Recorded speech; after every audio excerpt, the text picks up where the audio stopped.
चड्ढा जी, मेरा सवाल ये नहीं है कि क्या मुख्यमंत्री का आवास कोई झोपड़ी जैसा होना चाहिए या उसकी छत टपकनी चाहिए, ये कतई हमारा इरादा नहीं है। बिल्कुल अच्छा होना चाहिए, लेकिन रेनोवेशन पर 45 करोड़ और वो भी आम आदमी पार्टी के मुख्यमंत्री के लिए, थोड़ा ज्यादा नहीं हो गया?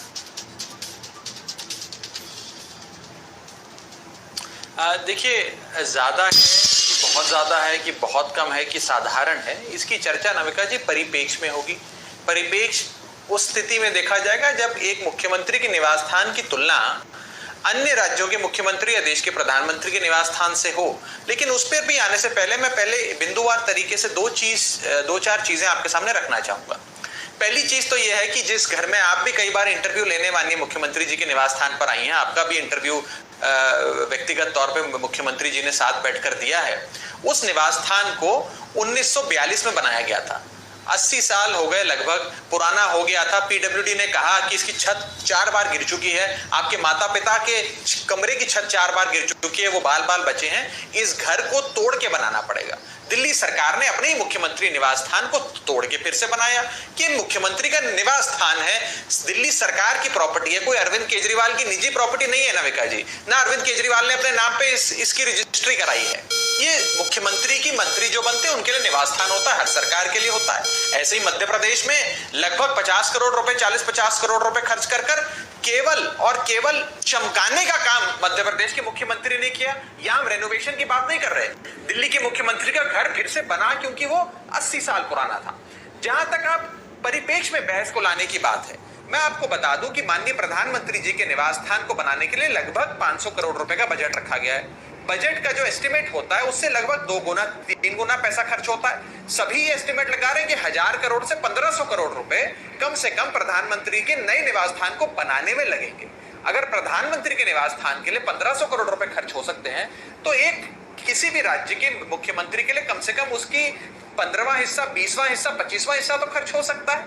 और इसे भी छोड़ दीजिए, अगर आज सिर्फ खर्च की बात हो रही है, ये घर दिल्ली की जनता का है, दिल्ली की जनता इस घर में आकर मुख्यमंत्री से मिलती है। लेकिन अगर आपको नहीं पसंद और अगर खर्चे की बात करनी है, तो माननीय प्रधानमंत्री जी के एक IIT के इवेंट पे कर्नाटका में इसी महीने 10 करोड़ रुपए खर्चे करेगा 1 घंटे के इवेंट के लिए। इसके बारे में भी सुधांशु जी जवाब दें।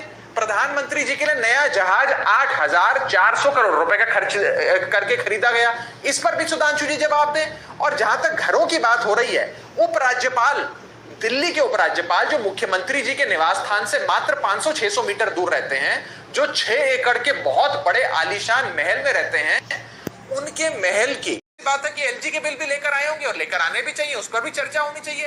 तो परिपेक्ष हमारी कोशिश पूरी रहेगी, हमारी कोशिश पूरी रहेगी राघव चड्ढा जी। हम कम से कम बिल जुटाने का काम हम कर लेते हैं, क्योंकि रेनोवेशन में तो आप कह रहे हैं कुछ गलत है नहीं, तो बिल जुटाने का जिम्मा आपने हमें दे दिया, हम सबके बिल जुटा लेंगे। लेकिन सवाल ये उठता है राघव चड्ढा जी, बहुत विनम्रता से मैं पूछना चाहती हूँ। आपने कहा भोपाल, आपने कहा उपराज्यपाल, आपने कहा प्रधानमंत्री इतना खर्चा करते हैं। मैं आपसे सिर्फ एक सवाल पूछना चाहती हूँ राघव चड्ढा जी, सब खर्चा करते हैं लेकिन वो सब तो करप्ट थे ना?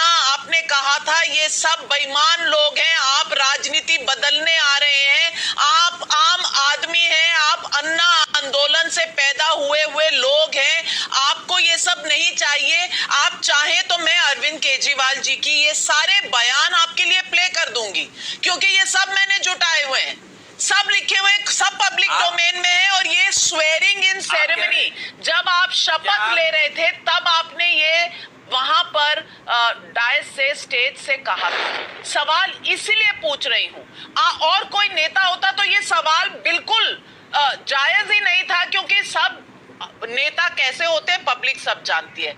लेकिन आपने कहा था ये सारे चोर हैं, हम अलग हैं। मैं इसलिए सिर्फ आपसे सवाल पूछ रही हूँ राघव चड्ढा जी, आज आप उन चोरों की बातें बता रहे हैं जिन चोरों की दुहाई आप देते थे कि इनको हटाकर नई राजनीति लानी है। इसका जवाब आप पब्लिक को दें, मुझे ना दें, पब्लिक को दें। मैं दे देता हूँ। नविका जी, आपने बहुत अच्छा सवाल पूछा। मैं जवाब दे देता हूं। देखिए, आपने इतना बड़ा खुलासा किया, आज आपका चैनल दिखा रहा है, इसको ट्विटर पे ट्रेंड भी करा रहा है। मैं भी आपके चैनल पे खुलासा करना चाहता हूं। एक कागज मैं भी आपको व्हाट्सएप के माध्यम से भेज भी दूंगा नविका जी। ये central public works department CPWD का एक दस्तावेज है, वर्क ऑर्डर, जिस वर्क ऑर्डर में नेम ऑफ वर्क लिखा गया है augmentation of space at 7 racecourse road. 7 racecourse road माननीय प्रधानमंत्री जी का निजी निवास स्थान है, ऑफिशियल निवास स्थान है। उस काम के लिए लगभग 27 करोड़ का एस्टिमेट बना और 90 करोड़ रुपए का काम सौंपा गया। ये मैं आपको अभी भेज भी दूंगा। यानी कि प्रधानमंत्री जी के निवास स्थान पे छोटे से इलाके की साफ सफाई रेनोवेशन का काम 90 करोड़ रुपए में किया गया। तो बहस तो परिपेक्ष में होनी चाहिए। मैं भी दस्तावेज लाया हूं। अगर CPWD यानी कि पब्लिक वर्क्स डिपार्टमेंट एक सरकार का अपने मंत्री के लिए मकान बनाता है, दूसरी सरकार राघव चड्ढा जी, बिल तो आप भी जुटा रहे हैं, बिल तो आप भी जुटा रहे हैं, बिल हम जुटा रहे हैं, आपके आप जुटा रहे हैं प्रधानमंत्री के। आप पहले कहा करते थे वो गलत, हम सही, आप कह रहे हैं हम गलत, तो क्या हुआ, वो भी गलत। सुधांशु त्रिवेदी, क्या ये राजनीति अब इस लेवल पर आ चुकी है? आप जवाब दीजिए। जितने भी तर्क दिए हैं राघव चड्ढा जी ने, उसका जवाब दीजिए। और राघव चड्ढा जी, अब आप जवाब सुनिए, मैं फिर से आपके पास आऊंगी। सुधांशु जी, देखिए, भारत की राजनीति में इस समय 2 पार्टियों की बहुत चर्चा है। एक है भारत की सबसे पुरानी पार्टी, जो पुरानी के साथ साथ पुरानी धुरानी और इतनी पुरानी होती जा रही है जिसे हम लोग घर में कहते हैं फटी पुरानी चीज, जिसको घर से बाहर छोड़ देना चाहिए। दूसरी तरफ एक नई पार्टी है जो भारत की राजनीति की सबसे नई नवेली और अजब अलबेली पार्टी है, जो अब एक के बाद एक उठते हुए सवालों के चलते हुए जनता की नजर में एक अबूझ पहेली बनती जा रही है। ये वो पार्टी है जिसने अपनी स्थापना के चंद हफ्तों के अंदर राज करने का मौका पाया था कांग्रेस के सपोर्ट से। इतनी जल्दी गवर्नमेंट में आने का मौका किसी को नहीं मिला। और नाविका जी, एक कहावत होती है कि जिसको जब राज मिलता है, राज योग आता है, तो अक्सर राज रोग भी आ जाता है। परंतु यह राज रोग इतना संक्रामक हो जाएगा इतनी जल्दी इस पार्टी के लिए, यह अपने आप में आश्चर्यजनक है। अब ये उस श्रेणी में आ गए जैसे मायावती जी का मकान की चर्चाएं होती थी, दक्षिण भारत के नेताओं के मकान की चर्चाएं होती थी। याद करिए, बिहार में एक आलीशान बंगला था जिसके ऊपर जब छापा पड़ा तो कोई क्लेमेंट ही नहीं निकला उसका, जिसके बारे में ऐसी अवधारणा थी कि वो लालू प्रसाद यादव जी के परिवार का रहा होगा, क्योंकि उसका कोई ओनर निकला ही नहीं। उस लीग में आकर अब आम आदमी पार्टी वाले लोग खड़े हो गए हैं। तो इसे मैं पहले एक पंक्ति में कहूंगा, जो आपने इनसे कहा इसमें कुछ गलत बात नहीं है। एक बड़ा मजेदार शेर है कि खुदा जब हुस्न देता है नजाकत आ ही जाती है, कदम गिन गिन के रखो पर कमर बल खा ही जाती है। वो इनके साथ हो रहा है। और मजे की बात आप देखिए, यह क्या कह रहे हैं?